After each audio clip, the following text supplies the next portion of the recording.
बुंदेलखंड किसान भाई गिरीश कुमार के यूट्यूब चैनल में आप लोगों का स्वागत है। आज बाल दिवस है।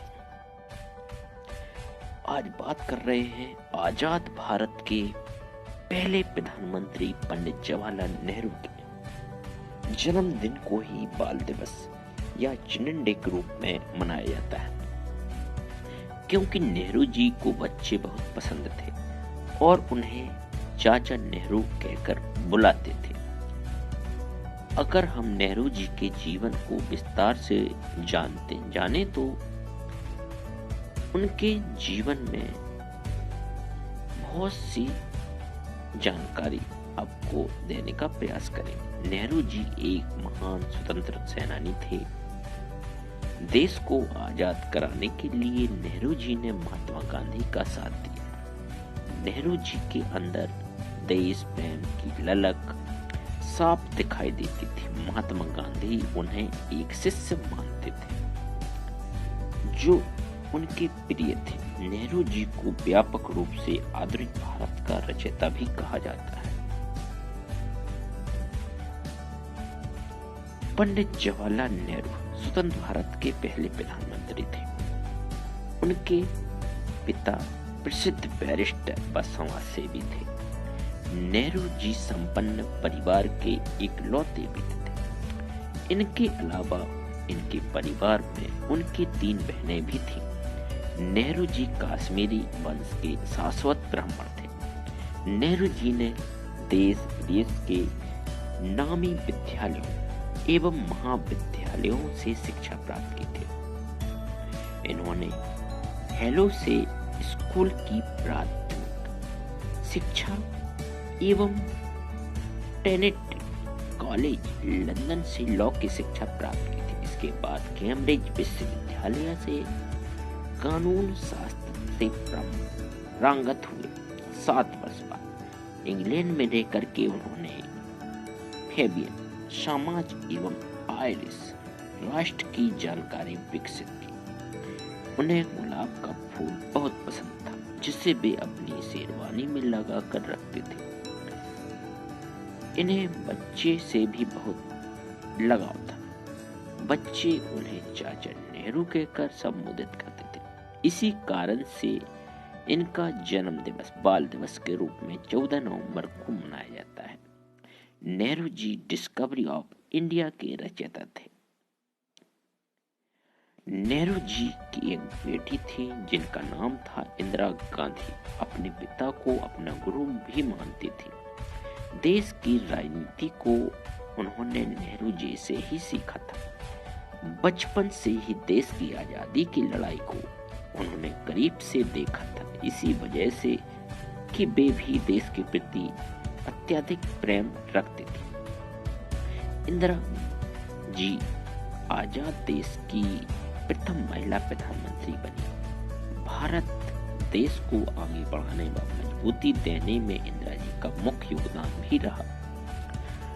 1912 में नेहरू जी ने भारत लौटकर इलाहाबाद हाई कोर्ट में बैरिस्टर के रूप में कार्य करते हुए 1916 में नेहरू जी ने कमला नामक युवती से विवाह किया था।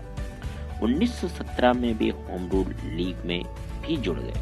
1919 में नेहरू जी ने गांधी जी से संपर्क में आए, जहां उन्हें विचारों ने नेहरू जी को काफी प्रभावित किया और राजनीतिक ज्ञान उन्हें गांधी जी के नेतृत्व में ही प्राप्त हुआ।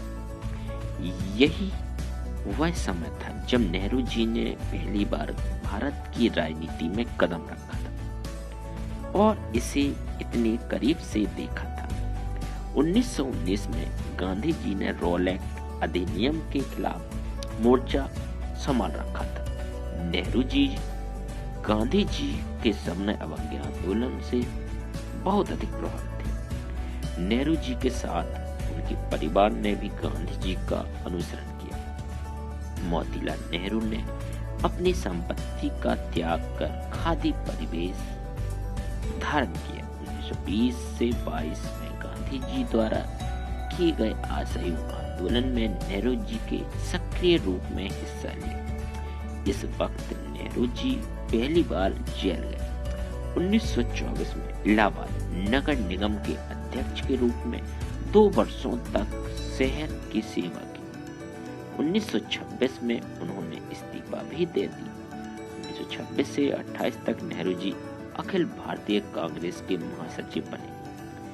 गांधी जी को नेहरू जी ने हमेशा देश का एक महान नेता नजर आ रहा था। 1928-29 में मोतीलाल नेहरू की अध्यक्षता में कांग्रेस के वार्षिक सत्र का आयोजन किया गया। इस सत्र में 2 गुट बने। पहले गुट में नेहरू जी एवं सुभाष चंद्र बोस के नेतृत्व में पूर्ण स्वतंत्रता की मांग का समर्थन किया गया। दूसरे गुट में मोतीलाल नेहरू और अन्य नेताओं ने सरकार के अधीन ही प्रभुत्व संपन्न राज्य की मांग की। इस 2 प्रस्ताव की लड़ाई में गांधी जी ने बीच का रास्ता निकाला। उन्होंने कहा कि ब्रिटेन के 2 वर्षों का समय दिया जाए ताकि वे भारत को राज्य का दर्जा दे, अन्यथा कांग्रेस राष्ट्रीय लड़ाई को जन्म देगी।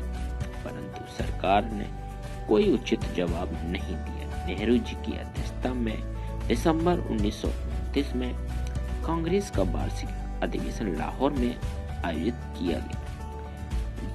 इसमें सभी ने एक मत होकर के पूर्ण स्वराज की मांग का प्रस्ताव पारित किया। 26 जनवरी 1930 में लाहौर में नेहरू जी ने स्वतंत्र भारत का ध्वज लहराया था। 1930 में गांधी जी ने सविनय अवज्ञा आंदोलन का जोरों से आह्वान किया, जो इतना सफल रहा कि ब्रिटिश सरकार को महत्वपूर्ण निर्णय लेने के लिए झुकना पड़ा। 1935 में ब्रिटिश सरकार ने भारत अधिनियम का प्रस्ताव पारित किया। तब कांग्रेस ने चुनाव लड़ने का फैसला किया। नेहरू ने चुनाव के बाहर रहकर ही पार्टी का समर्थन किया। कांग्रेस ने हर प्रदेश में सरकार बनाई और सबसे अधिक जगहों पर जीत हासिल की। 1936-37 में नेहरू जी की कांग्रेस का अध्यक्ष बनाया गया। 1942 में गांधी जी के नेतृत्व में भारत छोड़ो आंदोलन के बीच में नेहरू जी को गिरफ्तार कर लिया गया। इसके बाद 1945 में जेल से बाहर आए। 1947 में एवं पाकिस्तान की आजादी के समय नेहरू जी ने सरकार के साथ बातचीत में महत्वपूर्ण भूमिका निभाई। 1947 में भारत आजादी के वक्त कांग्रेस में प्रधानमंत्री की दावेदारी के लिए चुनाव किए, जिसमें सरदार वल्लभ भाई पटेल एवं आचार्य कृपलानी को सर्वाधिक मत प्राप्त हुए। पर गांधी जी के आग्रह पर पंडित जवाहरलाल नेहरू को भारत का प्रथम प्रधानमंत्री नियुक्त किया गया। इसके बाद नेहरू जी 3 बार भारत के प्रधानमंत्री बने। स्वतंत्र भारत के पहले प्रधानमंत्री बने। उनका नेतृत्व कर एक मजबूत राष्ट्र की नींव के निर्माण का कार्य नेहरू जी ने किया। भारत को आर्थिक रूप से निर्भीक बनाने के लिए भी इन्होंने एक अहम योगदान दिया। आधुनिक भारत की मजबूत नींव प्रदान की। इन्होंने शांति एवं संगठन के लिए गुटनिरपेक्ष आंदोलन की रचना की। इनकी बहुत मेहनत के बावजूद यह पाकिस्तान और चीन से मैत्री संबंध स्थापित नहीं कर सकते।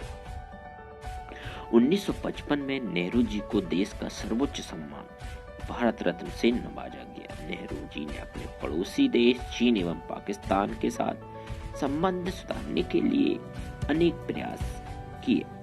उनकी सोच थी कि हमें अपने पड़ोसियों से अच्छा समान प्रेम रखना चाहिए, लेकिन 1962 में चीन ने भारत पर आक्रमण कर दिया, जिससे नेहरू जी बहुत ही दुखी हुए। पाकिस्तान से भी कश्मीर मसले के चलते कभी अच्छे संबंध नहीं बन पाए। नेहरू जी की मृत्यु 27 मई 1964 को दिल का दौरा पड़ने से स्वर्गवास हो गई। उनकी मौत भारत देश के लिए एक बहुत बड़ी क्षति थी। देश के महान नेताओं व स्वतंत्रता संग्रामी के रूप में उन्हें आज भी याद किया जाता है। उनकी याद में बहुत सी योजनाएं, सड़क बनाई गई, जवाहरलाल नेहरू स्कूल बने, Jawaharlal technology university, Jawaharlal cancer hospital आदि इनके नामों से आज भी देश में संचालित हो रहे हैं। तो वीडियो कैसा लगा कमेंट बॉक्स में जरूर बताएं। जिन लोगों ने चैनल सब्सक्राइब नहीं किया, चैनल सब्सक्राइब, लाइक और शेयर जरूर कर दीजिए। जय हिंद।